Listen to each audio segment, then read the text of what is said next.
What do we have here? I got a picture of the Gemini launch space program. It's got a whole bunch of autographs from a lot of the astronauts. Buzz Aldrin's on it right here. You got Buzz Lightyear on there? Coming to the pawn shop today to try and sell my autographed picture of the Gemini launch. I want to sell it today because I feel like it could be on display someplace where somebody might enjoy it. I'm looking to get more than $1,000, maybe $2,000, I don't know.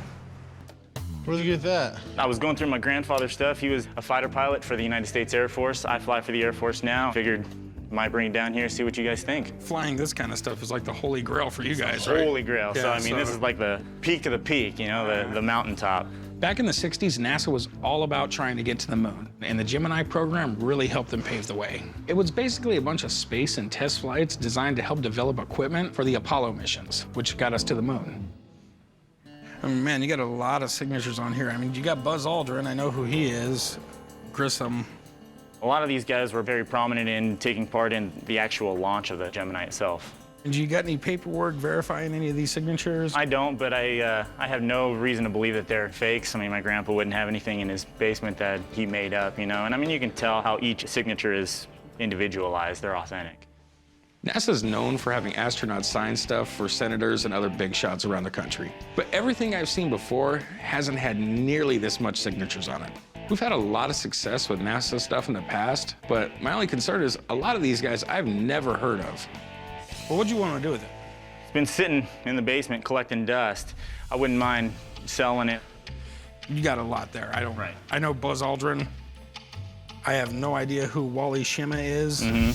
I'll tell you what, let me call a buddy of mine down. He's with Authentic Autographs Unlimited, and he'll be able to tell us about all these guys. Absolutely. All right, man, let me give him a call. Okay. Feel great about an expert coming in to check out the picture, find out exactly the history, and find out the worth of the item. Hey, how are you guys doing? I'm Drew with Authentic Autographs Unlimited. I'm a forensic document examiner. Is this that Gemini piece we're talking about? Yes, it is. I know Buzz Aldrin, Grissom, but that's all I see on there that I know. Right. You failed to notice probably the most important signature, if it's authentic.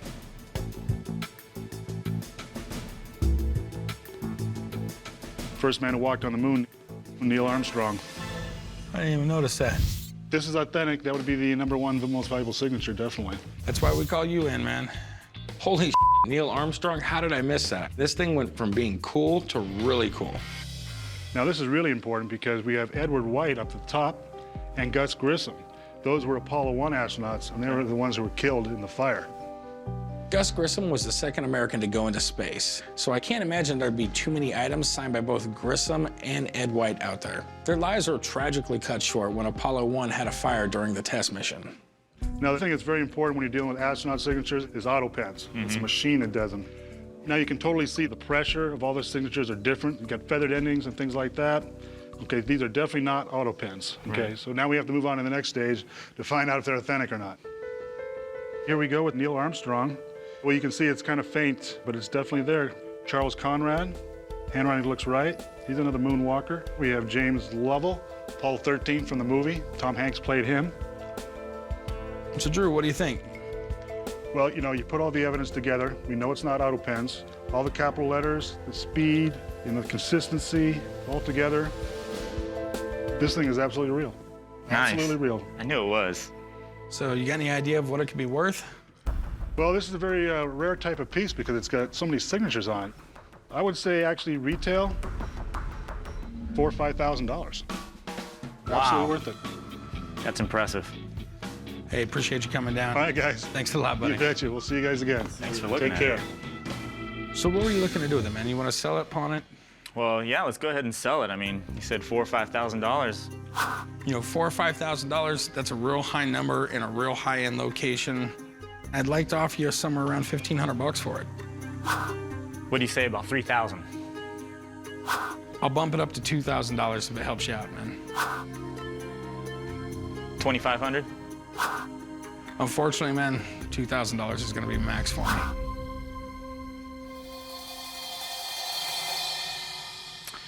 I guess I'll go ahead and take $2,000. All right, my man, chum here, we'll write you up. Thanks. I'm happy with $2,000, but at the same time, after hearing the value of it, I wish I could have gotten more, but I'm fairly happy with $2,000. Thank you. Hey, how's it going? Good. Have a few packs of seeds here that were flown on the LDEF satellite. Okay.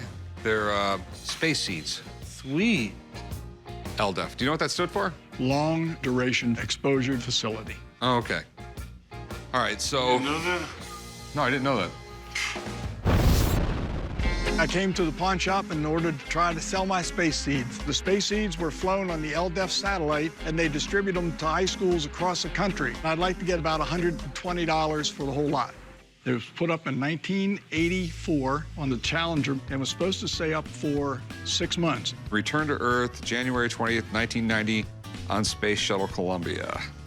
Because of the Challenger mishap, it stayed in space for 6 years. NASA has been sending stuff into space for decades. They've tested the effects of weightlessness, extreme cold, radiation, and 1,000 other things. These seeds were sent to schools to basically get kids interested in science. Were they trying to make a garden in outer space?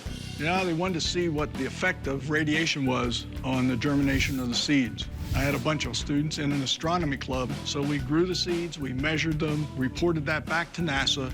They collected all that data and compiled the results for the tomato seeds. Was there any way to measure how much radiation they got? NASA did measure it. They said because it was up so long, it was much more than they ever expected, but there was no danger once they were grown. So they weren't like giant tomatoes or something like that? No, but they... NASA did a lot of things that people thought were impossible.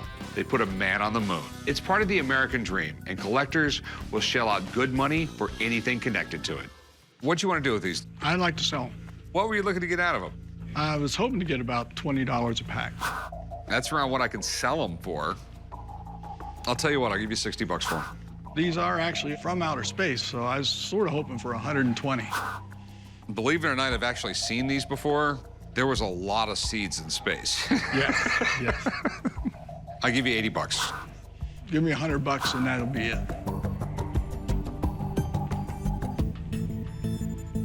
Okay, I'll give you 100 bucks. All right, chum, you want to write these up? Meet you over there. Okay. I was hoping for 120, but I got 100 for them, and I'm really happy with that. What do we got here? I'm bringing the Word of God to Sin City in the form of a lunar Bible. So you're saying you have one of the microfiche Bibles that went to the moon? I do. It's something I think you'll find was out of this world, but now it's back in this world. It's a Bible, which is a book, but it's microfiche. It's sort of weird. I'm coming to the shop today to sell a lunar Bible. It's 1,245 pages on a single piece of celluloid. I'd like to sell the Bible because it really should be on public display so that the public can see what a lunar Bible actually looks like. Really interesting. Where did you get it? It's given to me approximately 44 and a half years ago by Reverend John Maxwell Stout, who was the founder of the Apollo Prayer League. I had written about the Apollo Prayer League in 1969, and as a reporter, it was given to me. Some of them actually went and landed on the moon, and the other ones were in the Kitty Hawk, right? Kitty Hawk was the command module, and Antares was the lunar module. Okay. And astronaut Ed Mitchell had 100 in his personal preference kit, but there were a total of 512. This one did not go to the surface of the moon, but did go into space.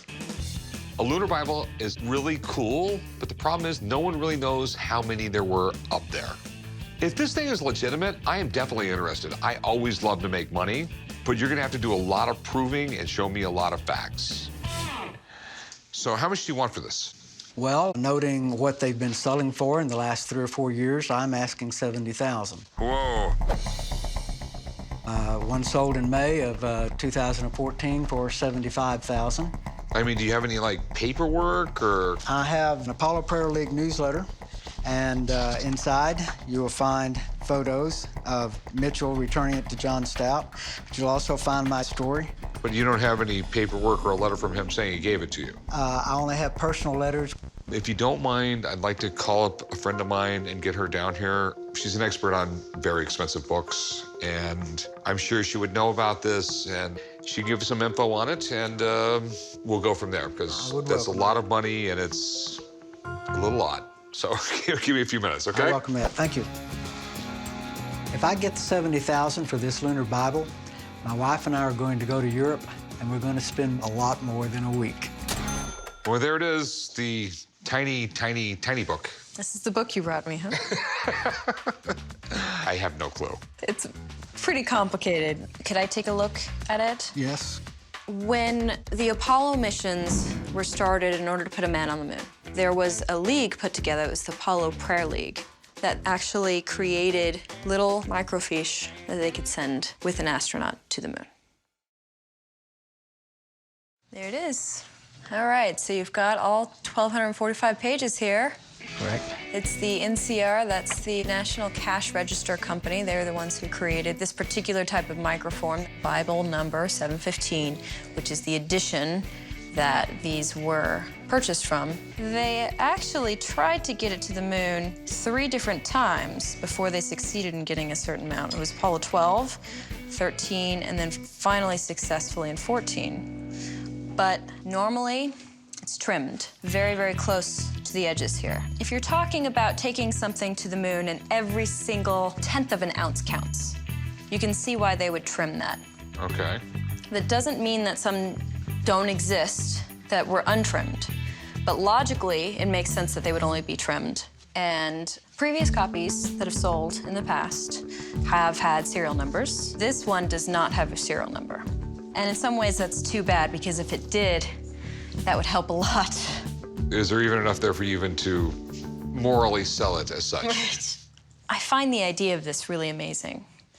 But if I don't have something definitive that I can latch onto, I can only tell you thousands of newspapers carried my byline, and I wouldn't have written a story about something that I could not physically see. unfortunately, I'm in a business where I can't just trust someone's word. There's a lot of ambiguity here that makes this much more of a risk than your average item.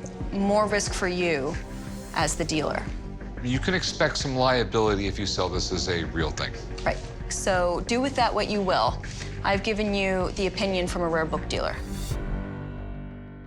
You are the best. Yep, thanks. Thank you. Thanks, take care. There's a lack of comps issue, plus there's an issue of exactly what is going on here. Until I feel completely sure, I don't feel comfortable stating what kind of value it would have. Okay, 70,000. Your story is great, and it's probably true. I don't doubt that. Thank you. But I can't sell it to somebody and say, I'm pretty sure it's real. I am going to pass. Okay. Okay. I appreciate you bringing it in. It's really, really neat. It is the smallest book I have ever seen in my life. And it's a good read, too. It's pretty damn cool. Okay. Thanks for coming in. Well, thank you for your consideration. No problem. Bye-bye. I'm really upset that we couldn't make a deal, but I would like to offer it to a university seminary for display so that the public can enjoy it. What do we have here? A piece of heat shield off the Apollo 11 space capsule. Oh, you need some help with that, buddy? Yeah. That's seriously cool. Yeah.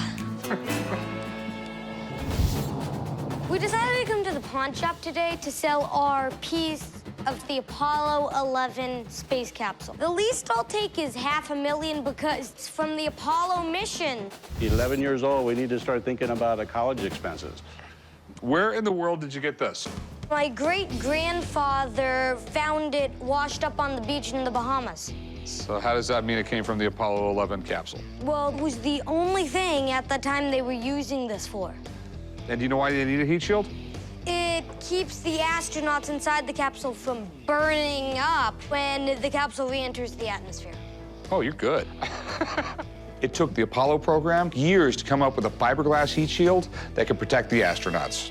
Have you had it checked out by anybody? Some NASA experts said it looks like a piece of heat shield from one of the Apollo capsules. I mean, if it's off Apollo 11, it's pretty cool. I mean, first time we landed on the moon, one small step for man, one giant leap for mankind. Still makes my hair stand up. The Apollo 11 moon landing is one of the greatest events in human history. A piece of it would be a huge find. But before I'm gonna make an offer, I need the answers to a lot of questions. You go to the Aerospace Museum? Yep. It looks exactly the same size and shape as the missing part on the capsule. So what's that mean? It's most likely from the Apollo 11 capsule. I have no idea. Let me have someone look at it, though, okay? The Apollo space program represented the best of America, and to hold anything associated with it is really cool. If it's real, we got some serious money here. Hey, Rick. The guys usually call me down here when they've got an interesting piece, they need a little bit more history on it, and I try to help them out.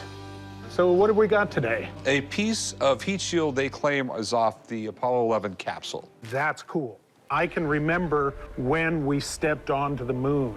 It was a hugely important thing, and it was the culmination of that space race that John F. Kennedy set us on when he said, we will go to the moon within the decade. And we made it.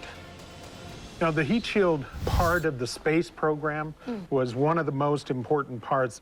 It's an aluminum honeycomb, and then this is a phenolic resin is what they call it. And this was literally individually injected in each part of the honeycomb. Wow. To be able to come up with a heat shield that could slow down the transmission of heat from tens of thousands of degrees on the outside to 70, 75 degrees on the inside. It was a technological marvel. So what are your concerns? I just don't know. Is it off the Apollo 11 capsule? It is, I believe, from the Apollo program.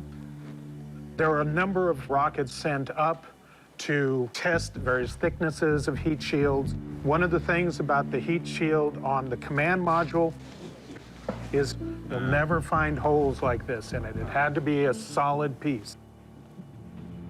When I was looking at it, this seems to fit on here. No, I don't think so. The other thing is there's no charring. So this is a piece that didn't make it through the atmosphere.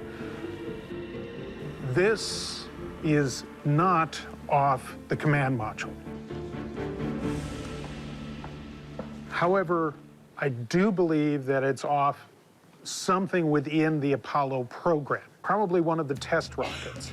I think you've got a really wonderful piece. Well, thanks, Mark.